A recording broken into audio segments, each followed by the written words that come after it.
to the afternoon session of the tutorials. So we're very happy to have Yoav Columbus from Cornell and John Schneider from Google Research talking about strategic play with learning agents.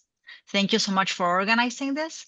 There will be time for questions at the end, but please unmute yourselves or put clarifying questions in the chat throughout the tutorial so that no one gets stuck on something and has to wait till the end. And without further ado, I let Yoav get us kickstarted. Thank you so much. Thanks, Laura and Alon and Manolis for organizing this and everyone. So welcome for your tutorial on strategic play with learning agents. So we're going to talk about interactions between strategic players and learning algorithms. And we see much interesting work in recent years on how to use, model, design, and interact with automated agents in various platforms. And in this part of the tutorial, we'll focus on aspects of learning dynamics, strategic users, and metagames. So we can think about various types of interactions, of strategic interactions. First, we have interactions among multiple strategic players. And this is described in the classic framework of game theory. Different type of interaction would be between strategic players and learning algorithms. And here we see two interesting recent lines of work. First is on learning in the presence of strategic behavior. And this puts the focus on the learning side. We're trying to do some learning task, but parts of the data or the environment are generated by strategic players, which makes learning more challenging. And a different line of work is on optimization against learning algorithms. And in the second part of the tutorial, John will extend more on this direction too. And yet different type of interaction is among multiple learning algorithms. And here we think about a platform that is fully automated, for example, like in online auctions. To some extent, also in financial markets, we have interactions among automated agents. And this relates to a very rich literature in game theory on learning dynamics, how various types of learning algorithms interact among themselves over time. And we're going to look at a slightly different perspective, where we notice that if we have such a platform where automated agents interact, then these automated agents are actually associated with human players, with human users who may be strategic. And these users can provide all sorts of inputs to their learning algorithms or configure them in various ways. And of course, the performance of the algorithms in the system has impact for those users. And this induces sort of a game between the users of these learning agents, which we'll call a metagame. And this is the type of interaction we're going to focus on in this part of the tutorial. And this is, of course, related to two very big areas of algorithmic game theory and learning theory. And our motivation to look at these types of interactions is that in many situations, we want to have automated tools that will work for us and optimize for us. But in fact, these automated tools live in very complex environments where they may need to interact with other automated agents that work for other people, may have other objectives. And we can think about various applications in which this is happening or could be happening in the future. And we'll take as a case study the application of online auctions, in which interactions are indeed automated. But before we continue, let's take a brief look at our plan. So first, I'll present this application of auctions with automated bidding agents. Then we'll discuss a theoretical framework for how to think about those learning agents and how they interact. And this will be the framework of regret minimization. And we'll talk about regret minimization dynamics and what we know about that. Then we'll talk about metagames, these games between the users. We'll see an example of an analysis in auctions. And then we'll talk about the metagame model more generally and see some work on this topic. And finally, we'll conclude with a few open problems and research directions and further references that I hope will be useful. Okay, so our case study is going to be online auctions, similar to those used by the large internet companies to sell ad positions online. And one important application of this sort are keyword auctions that sell ad positions on search result web pages, like the one we see here on the right. And the way this basically works, in perhaps a simplified version of how it works, is that every time we enter a query into the search engine, then the platform runs an auction between all the advertisers who bid for a keyword that is relevant for our query. And the bid of an advertiser is the maximum amount they're willing to pay for a click on their ad. And then the auction sets the allocation of ad positions among the bidders and the payments. And we know that this is a very big market, and these auctions typically run at extremely fast rates. And most of the bids are being placed by various types of automated bidding tools. And the way this auto bidding basically works is that users enter some key parameters that they have into the auto bidding agent interface. These agents can be provided either by the platform itself or by third-party platforms. And then these automated agents take these parameters and automatically interact in some long sequence of auctions, interact among themselves, learn over time, and the users can observe the long-term outcomes from this long sequence of auctions. And a long sequence of auctions can be a minute, a few minutes, an hour, a day, so because the auctions are very fast. So to see how it works, let's first take a look how a classic auction looks like. So this is without automated bidding. So we have two players, Alice and Bob. Each one of them is going to submit a bid to the auction.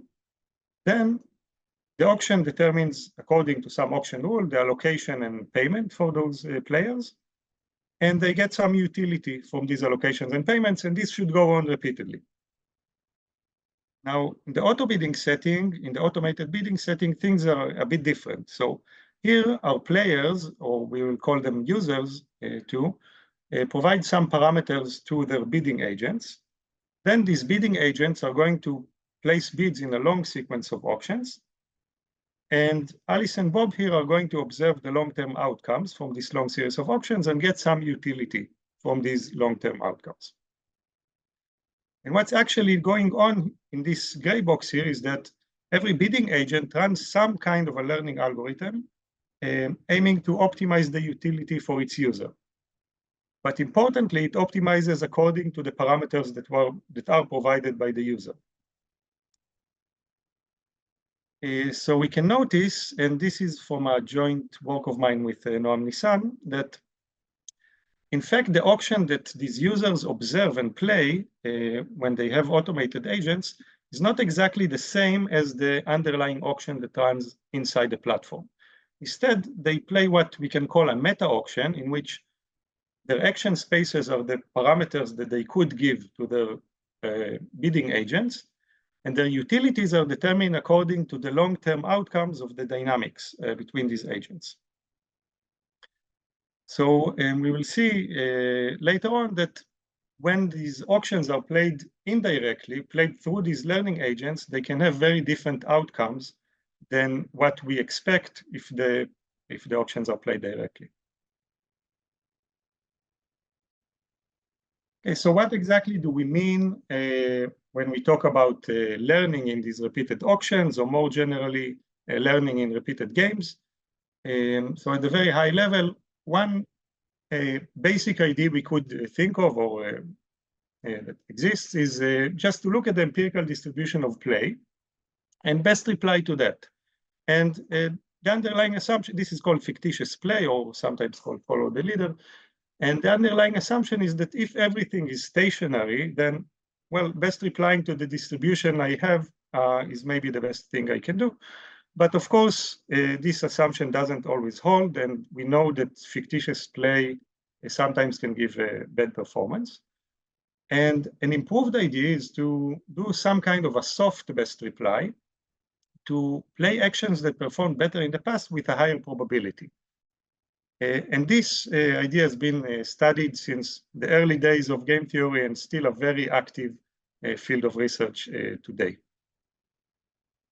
And I'll show one example of an algorithm just to get a bit of intuition that performs this kind of soft-best reply. So this is multiplicative weights, or one version of multiplicative weights. So what this algorithm does, it's quite simple. With every possible action we can take in the game, in our example, with every possible bid in multiples of 1 cent, we associate a weight with this action. We initialize all the weights to be equal to 1. And then in every step, we play every action with probability proportional to its weight. And then we update the weights multiplicatively according to the utility that each action could give us in the last time step. You can see how actions that gave us high utility increase in probability, and actions that gave us a lower utility decrease in probability. And this algorithm has a very important property. It's called regret minimization. And this is exactly the kind of learning outcome that we're going to focus on next. We're going to talk about external regret minimization. Of course, you can think about other notions of regret. And in the second part of the tutorial, I think you'll hear some interesting separations between different kinds of notions of regret.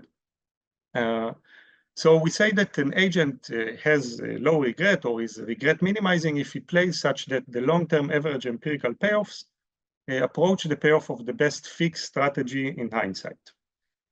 And there are many well-known examples for algorithms that have this regret minimization property that guarantee low regret. And importantly, in the application of ad auctions, there is empirical evidence showing that real-world bids are, by large, consistent with regret minimization. So we don't know exactly what these bidding algorithms do, what are the exact details, but they reach low regret outcomes. And we know that regret minimization dynamics are guaranteed to approach the set of what's called the coarse correlated equilibria of a game. In fact, this is by definition, if all the agents have low regret, then the empirical distribution of play is close to some coarse correlated equilibrium. But we also know that in many games, different coarse equilibria can give different utilities for the players. And recall that our motivation here is to be able to say something, I'm scrolling back for a second, about the utilities for these users. And so if the set of coarse equilibria is quite wide and can give different utilities, we'll need to look deeper into the dynamics and understand what actually is going on in the dynamics among these learning algorithms. Okay, so what do we know about regret minimization dynamics? Some points we know about it. Let's start from an example. We're going to look at the game of matching pennies. We have two players. Each one of them is holding a penny and decides to flip it to either heads or tails. If the pennies are matching, then the row player gets the 2 pennies. If the pennies are not matching, the column player gets the 2 pennies. We're going to let multiplicative weights agents just play this game repeatedly. So we do that, and this is the kind of dynamic that we see. So we see here in blue the probability that the row player plays heads, in orange the probability that column player plays heads over time. We see that certainly the dynamics do not converge. But if we look at the empirical time average, then on the left here we see just the Nash equilibrium distribution, where every player mixes between heads and tails with equal probability.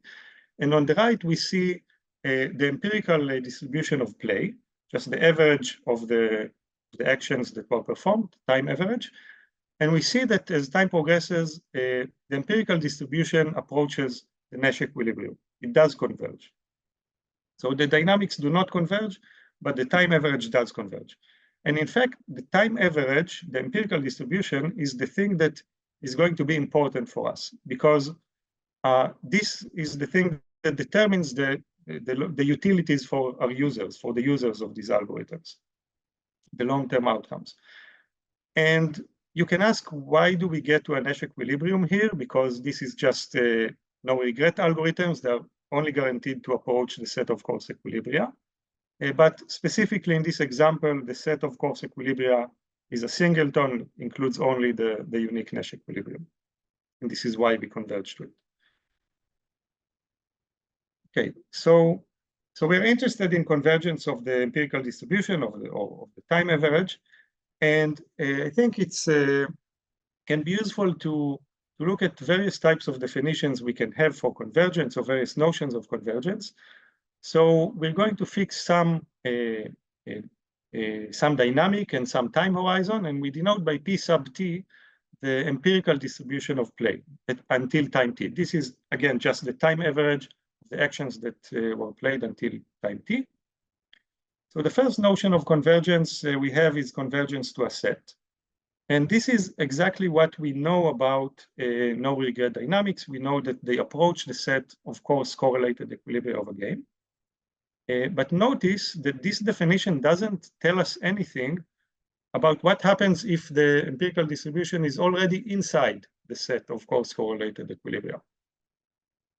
A different notion of convergence, less common in the literature, is self-convergence. And this means that after a sufficient amount of time, the empirical distribution is going to stay within some small neighborhood of some distribution. And this distribution can be arbitrary. It can be a random variable not known in advance. But after a sufficient amount of time, the dynamic is going to stay within a shrinking neighborhood of some distribution. And finally, perhaps the simplest notion of convergence is convergence to a point. And here we have a particular distribution to which the empirical distribution converges. And this is going to be especially interesting if we think about games that in which there is a single course correlated equilibrium, like the example that we just saw of matching pennies, and then no regret dynamics guarantees convergence to this particular distribution. So I think the takeaway from this slide is not the details, but rather the fact that there are different notions of convergence, and we need to be very specific about what we need for our analysis and what we know about the dynamics that we analyze. And if we're talking about some sort of convergence of the empirical distribution, then actually we have a negative result. We know that in any game that has more than a single course equilibrium, there exist no regret dynamics that do not converge at all, not even self-convergence. There's no convergence. The empirical distribution can keep oscillating, moving inside the set of course equilibria, and it can move among different course equilibria that can have different utilities.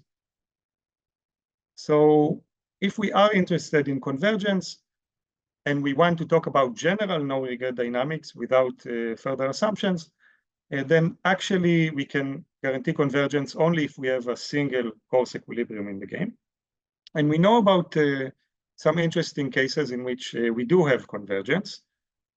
Potential games in some conditions, fully mixed 2x2 games. So 2x2 games similar to matching pennies, in which we have a unique Nash equilibrium that is mixed, then it's also the unique course equilibrium. Dominant solvable games are games in which iterated elimination of strictly dominated strategies leads to a single outcome, and then regret minimization dynamics reaches this outcome. And a class of games called socially concave games, defined by Evan Dar, Mansour, and Nadav. Also here we have convergence. And finally, we can have results for specific types of games and algorithms, because this negative result only tells us that there exists some possibly very strange dynamic that is a no-regret dynamic but does not converge. But perhaps if we allow ourselves to make further assumptions on the class of algorithms or the games, particularly the algorithms actually, then we can have some convergence results, and we do know about results in several scenarios, several settings. Okay, so just a short recap. So we talked about this application of auctions with automated bidding agents. We saw that we have this situation where users input some parameters into the bidding agents, and then there is some dynamic and the users get some utility. we said that because a set of coarse equilibria can be wide, we'll need to analyze the dynamics to understand the utilities for the users. We saw that convergence is not guaranteed for regret minimization dynamics in general, but we can analyze convergence in some interesting settings. And next, we're going to look at an example of an analysis in auctions and talk about metagames also in a more general context.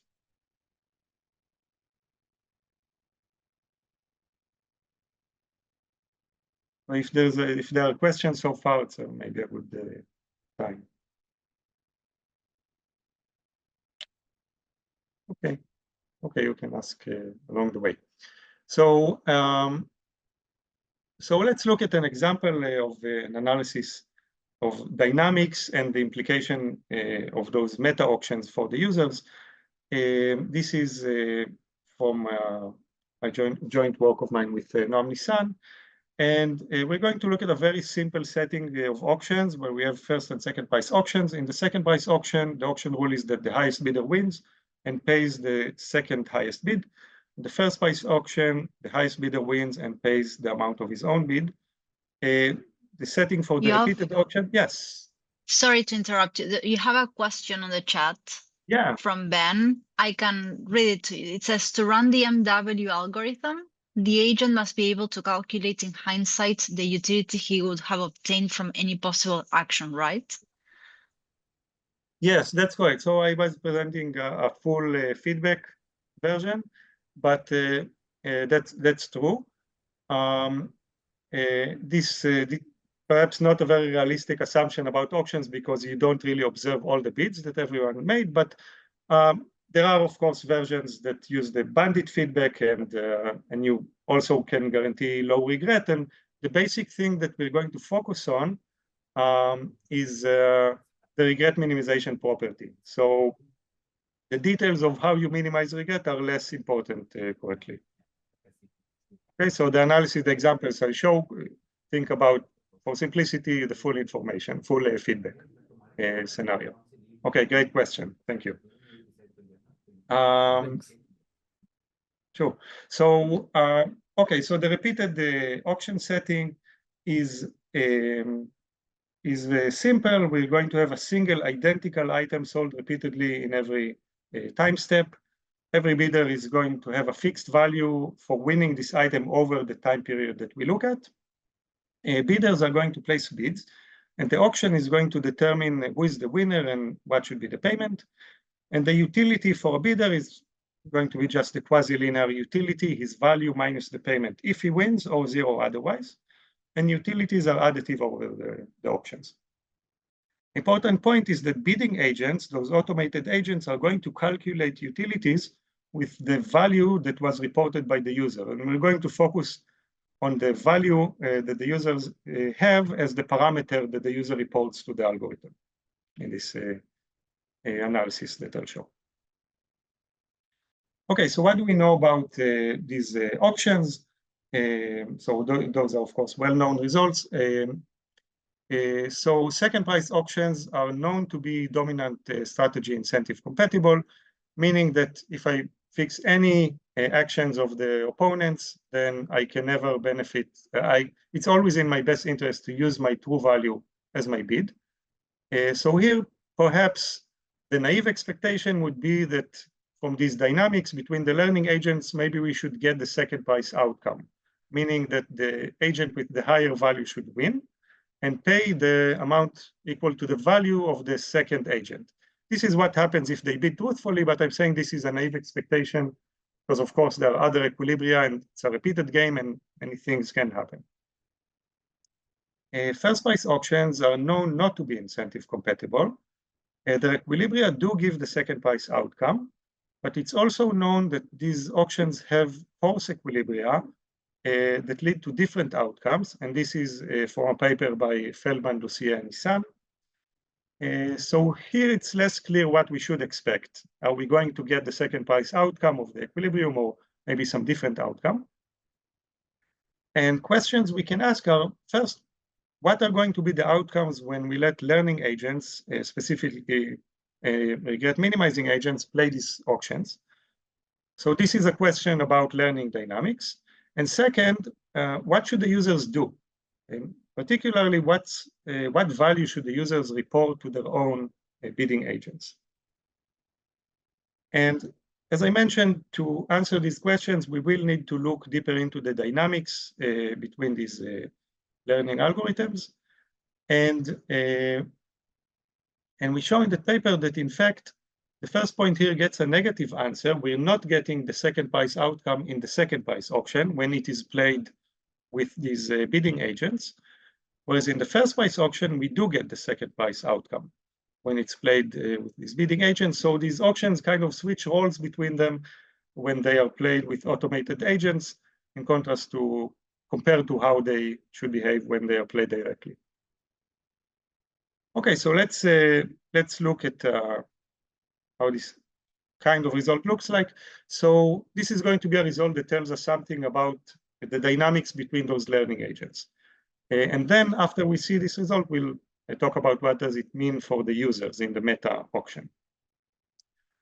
So we have that if we have two multiplicative weights agents playing the second price auction with two different values, then they're going to converge to a distribution in which the high agent, the agent with the higher valuation, is going to bid uniformly between the second price and his value, and the low agent is going to bid with full support on the bids between 0 and the second price, which is his value.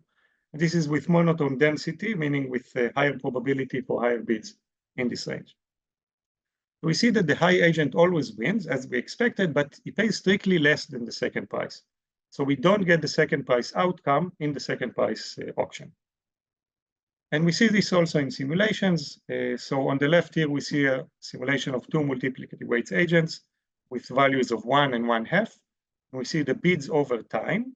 Solid lines just show running averages over 100 auctions. And we see that indeed the high agent always wins, except for a small number of auctions in the beginning. And we also see that the average bid of the low agent is much lower than the second price, which is 1/2 here. And this 0.27 is in fact going to be the average price that the high agent is going to pay. So he pays significantly less than the second price. And on the right, we just see empirical bid densities of the two agents from an ensemble of such simulations. See that indeed it looks as stated in the theorem. And we also see similar kind of behavior for other types of algorithms. So the details don't matter much. This is what we get from these algorithms. And this is a result about the dynamics. So when we talk about the users, so from their perspective, the implication is that second price auction with multiplicative weights agents is not incentive compatible. And this is in contrast to our basic intuition, perhaps about second price auctions, that when they are played directly, not through bidding agents, they are incentive compatible. And we can see this in an example too. So, Yeah. yes. Sorry, before you move on to that, Yang Wei is asking in the chat, are V and W the parameters you have in the statement of the result common knowledge? Okay, good question. So, okay, so the kind of analysis we are going to look at, or we are doing for a meta game, for a meta auction, is that the agents don't know anything. They just play the game and get feedback and learn over time. And then the users observe the long-term outcomes and get some utility. And this defines the metagame, and we'll see this in more detail. And then we analyze the full information metagame. And our goal is to actually understand how the game even looks like and what are the utilities, what are the equilibria. So the examples that I'm going to show, you'll see that we're going to talk about full information and Nash equilibria of the metagame. Okay. But okay. Okay, so just I want to show explicitly that this meta auction is no longer incentive compatible. So let's look at the example with two players, Alice and Bob, and they have values of 0.4 and 0.5 for winning this item. And let's assume for the example that Bob is going to declare his true value to his bidding agent. And now the question is, what should Alice do? So if Alice is going to use her true value, which is 0.4, then we know that her agent is going to always lose in the auction, and she gets utility 0. But if instead Alice decides to manipulate her own agent by misreporting her value as some higher value, for example 1, then we know that her agent is going to always win in the auctions. And in fact, we're going to get exactly this dynamic that we saw, because one agent has now a value of 1 and the other has a value of 1/2. And we see that Alice gets a positive utility. So we see that truthful declarations of the parameters from the users to their bidding agents is definitely not a dominant strategy. And in fact, they're not even an equilibrium. And we can ask, maybe Bob can do something, and what is an equilibrium of this meta auction? And this relates to the last question. So it turns out that the meta auction of the second price auction with these bidding agents has multiple equilibria. And in these equilibria, I won't go into details here, but one of the users is declaring a very high value for its agent, and the other user is using a value that is not too high, and all these profiles form a Nash equilibria of the meta auction. And the interesting points are, I think, that first, we have inefficient equilibria, like the example we saw that Alice always wins, although she has a lower valuation for winning the item. And second, in this range of equilibria, the revenue can be anything between 0 and the first price, which is a huge range. And this is very much in contrast to our basic intuition on second price auctions, that when they are played directly, they are incentive compatible, they give efficient outcomes, and they give the second price revenue.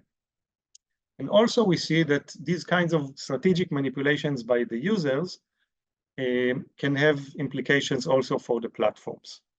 The revenue might be different than what they would expect when the auction is played directly. Okay, now let's look at the result on first price auctions. And here we have a result that says that if we have a first price auction between any two mean-based regret minimizing agents, and mean-based algorithms are a large family of learning algorithms defined in the paper cited here. Also, John is one of the co-authors. So these are roughly, those are algorithms that play the fictitious play action with a high probability, very roughly. But so for these kinds of dynamics, if the dynamic converges to some distribution, then in this distribution, the high agent always wins and pays the second price. So we do get the second price outcome in the first price auction. And again, we can see this also in simulations. So on the left, we have a simulation similar to the one we had before, where the agents have values of 1 and 1/2. And we see that the bids converge to the second price. And on the right, it's a simulation with different parameters. Agents have equal values, and the bids converge to the second price in any case. And now, what does this mean for users in the meta auction? So from their perspective, they plug in some number into the bidding agent interface, and in the long term, they see the second price outcome. So overall, what they see is a second price auction. And therefore, the first price auction with mean-based regret minimizing agents is incentive compatible. And this is in contrast to our basic intuition on first price auctions, that when they are played directly, they are not incentive compatible. And also in contrast to the result on second price auctions with bidding agents. And I won't show any details of the proof here, but I do want to share one idea that might be useful for other contexts as well. So the proof uses a refinement of the class of coarse-correlated equilibria we call the quant-dominated coarse-correlated equilibria. And these are equilibria in which players do not play actions that are weakly dominated by any of their other actions, but we define weak domination only with respect to the support of the opponent. And you can think about those as coarse equilibria with some higher degree of coordination among the players. And then we have a lemma that says that in any game, so this is not specific for auctions, if the dynamics of mean-based agents converge to some coarse equilibrium, then it must be quant-dominated. And then we have another lemma that connects this back to the auction game and says that in a first price auction, any quant-dominated coarse equilibrium, the high play, we get the second price outcome. So the high player wins and pays the second price. And I do want to highlight here this condition. So this is in fact an open question, an open problem. We'll get back to it briefly later on too. So we don't know precisely in general if we have this convergence. We see it in simulations. We know it about specific cases, but it's an open problem. Okay, so some takeaway points from this example. So we saw this game where we have this meta auction. We saw that learning dynamics induce incentives for the users and induce these meta games. We saw that interactions through learning agents can have very different outcomes than the outcomes we would expect when the game is played directly. And we saw that we can model and analyze meta games in such automated systems like in online auctions. So I think if there are questions, more questions about so far, can be also a good time. Yes, so there's well, Alex Slivickskins, he asked a question, but you answered it in your remark. And then we have a question from Brian Sang, who is asking what happens in a second price auction with random valuations. Say, for instance, VW are distributed uniformly 0-1 IID on every time step. Okay, yeah, that's a good question. So the question is, if we have the value, in our case, the value was constant on the time period that we looked at, and if this value is randomized from some distribution, then the result may change, and this depends mainly on the relation between the distributions of the bidders, the value distributions. And particularly, the most important thing would be the supports of these distributions. So if the supports completely overlap, then we would expect to see convergence. It's not something we analyzed in that paper, but we would expect to see convergence to the second price outcome. But if some of the users have higher valuations than the others, in the sense that the supports are not completely overlapping, then we would still see this kind of result. I hope this answered the question. Yeah, great question. Thank you. Okay, so now I would like to take some time to talk about the model for meta games more generally, not just for auctions. So I'll present the model as it's formalized in a joint work of mine with Noam Nissan, and there are also it's quite flexible. You can think about various configurations to do to the model. Yeah, questions? Oh, I thought. Okay. So a metagame is like we saw in auctions. Generally, we have users that input some parameters to learning algorithms.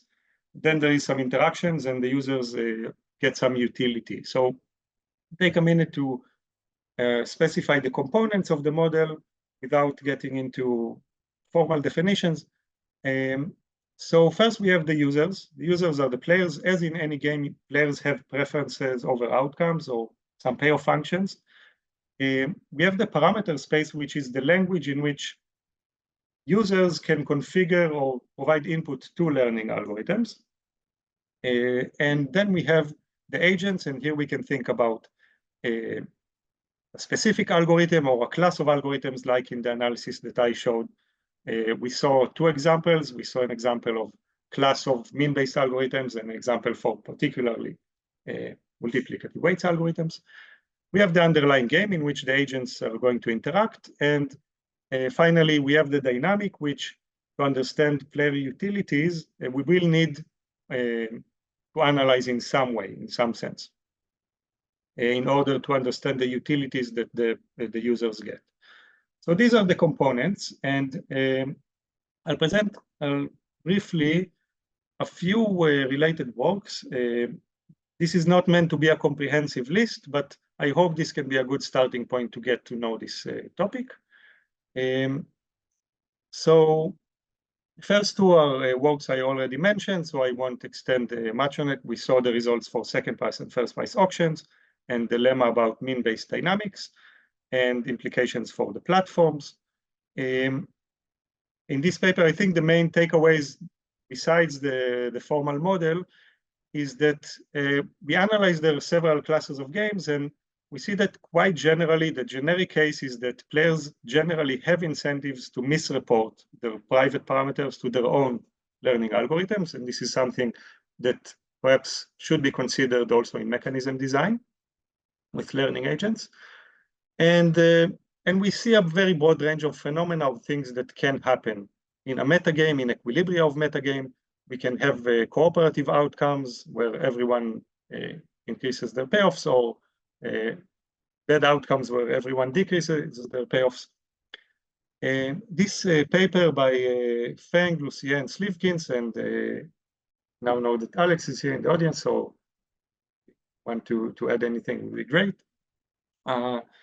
So they study metagames in budgeted first price auctions, where the users can also strategically report the budgets, not only the values. So budgeted auction is a different kind of setting than the setting that we looked at. And they model bidding agents as reaching a first price pacing equilibrium, which they should reach it if they're using some family of pacing algorithm, budget pacing algorithms. And they show that in all the equilibria of the metagame, the liquid welfare is at least half its optimal value in this scenario. So we don't lose too much in efficiency, at least in terms of liquid welfare.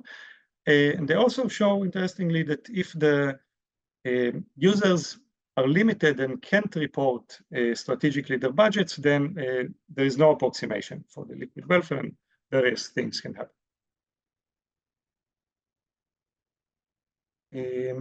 This paper by Ali Muhammadi, Mehta, and Peroth, they study metagames or version of metagames in first price and second price auctions with bidding agents under two types of constraints, budget constraints and target cost per acquisition constraints.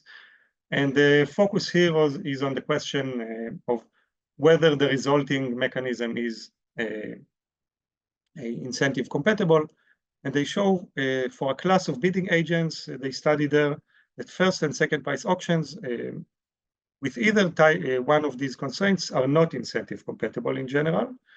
And notice that in this different setting of budgeted auctions and different types of algorithms that are related to the setting, the result on first price auction is different from what we saw on first price auction in the setting we looked at, where it was incentive compatible. And they also show scenarios where first and second price auctions, under some conditions, are incentive compatible.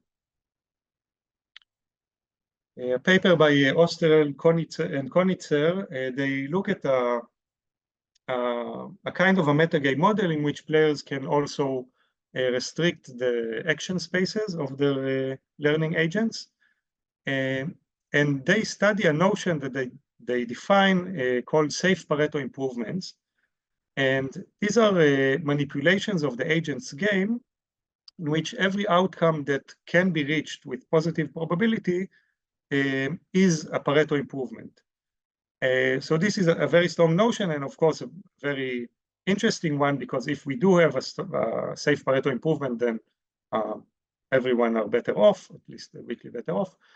And they show examples of safe Pareto improvements, and also show that generally they may be hard to compute. This is a joint work of mine with Joe Halpern and Eva Tardosh, and this is on a different scenario in which we have repeated games where learning agents can also make payments to other learning agents during the dynamics.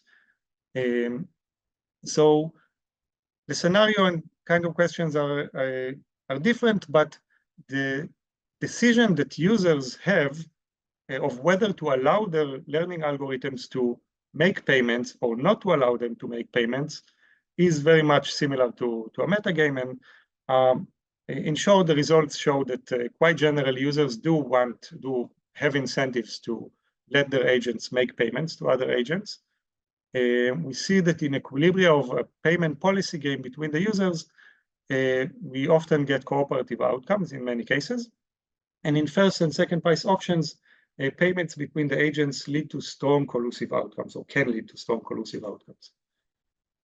And finally, but again, this is not a full list, just wanted to give a good starting point for approaching the topic. An important paper that I do want to mention is the paper by Moshe Tenenholz from 2004 on program equilibrium. And here the model is that we have players that write computer programs and submit this logic of the computer programs to some place in which those programs can read each other, and they can condition their actions on the commitments made in the other programs. And they show a kind of a folk theorem result, or an equivalent of the folk theorem result, that any feasible and individually rational outcome can be implemented as a program equilibrium. So basically, these program equilibria encapsulate the things that could happen in a repeated game. And so the setting here is very different because it's not a repeated game, but and we don't have learning algorithms. But I did want to mention this important paper because the idea that you have players that submit some parameters or some programs, and then there is some interaction, is very similar to a metagame.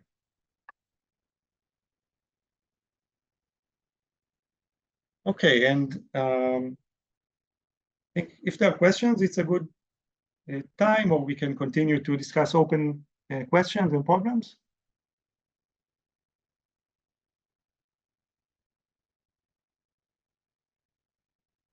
Okay, so let's start from, well, in this area, I think there are more open problems and open questions than results, which I think is great, and it's very interesting to think about these topics. And start from concrete questions about convergence of learning dynamics. So one question that is open is what class of games, mean-based no-regret dynamics converge? So we know about some classes of games in some cases, and we can see in simulations in other cases, but generally, this is an open question.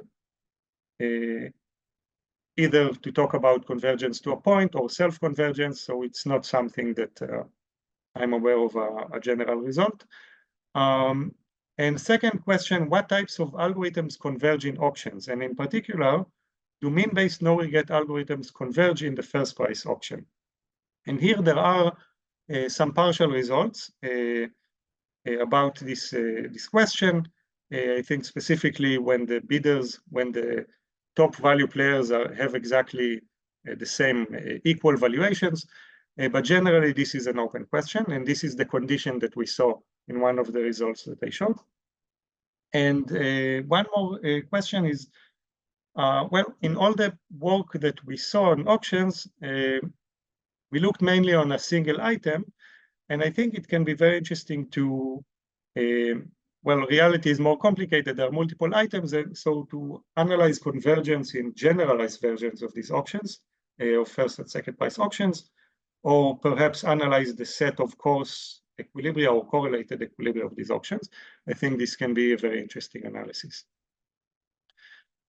And now a few broader open directions.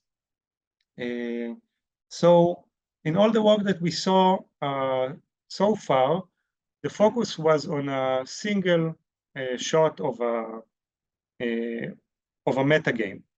So this makes sense, as I mentioned earlier for one of the questions.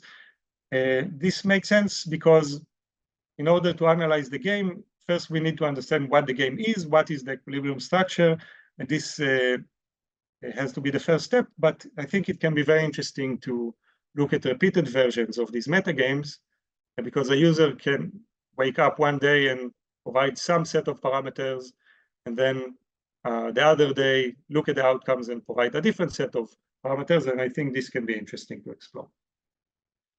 Another point, again, all the work that we saw looks at long time horizon analysis in various settings.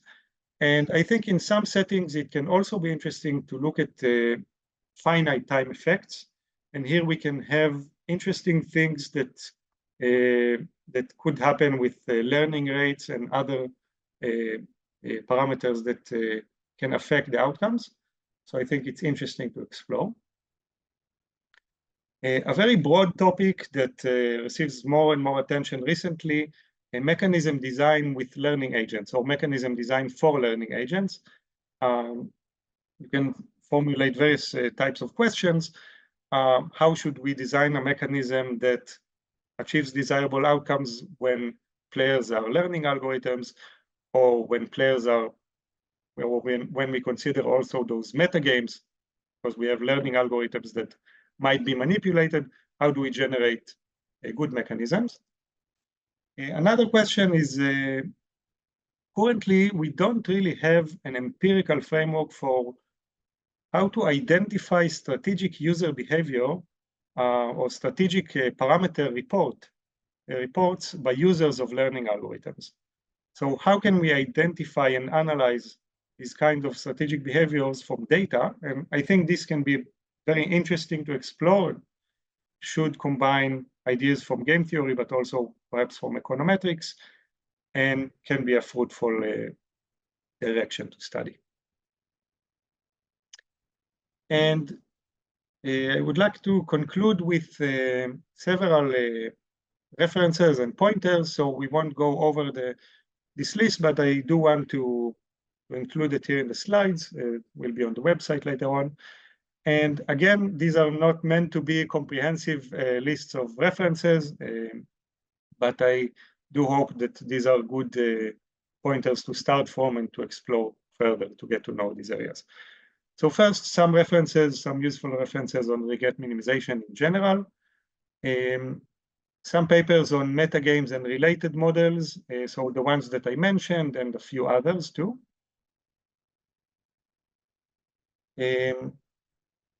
A convergence of regret minimization dynamics. So here the list is in fact much, much longer.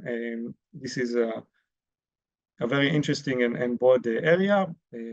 So I hope these can be good places to look at. And finally, mechanism design with learning agents. We see very interesting recent works, which I recommend taking a look at. And with this, thank you everyone for listening, and I'll be happy to discuss any questions or ideas. And please feel free to write me an email also anytime.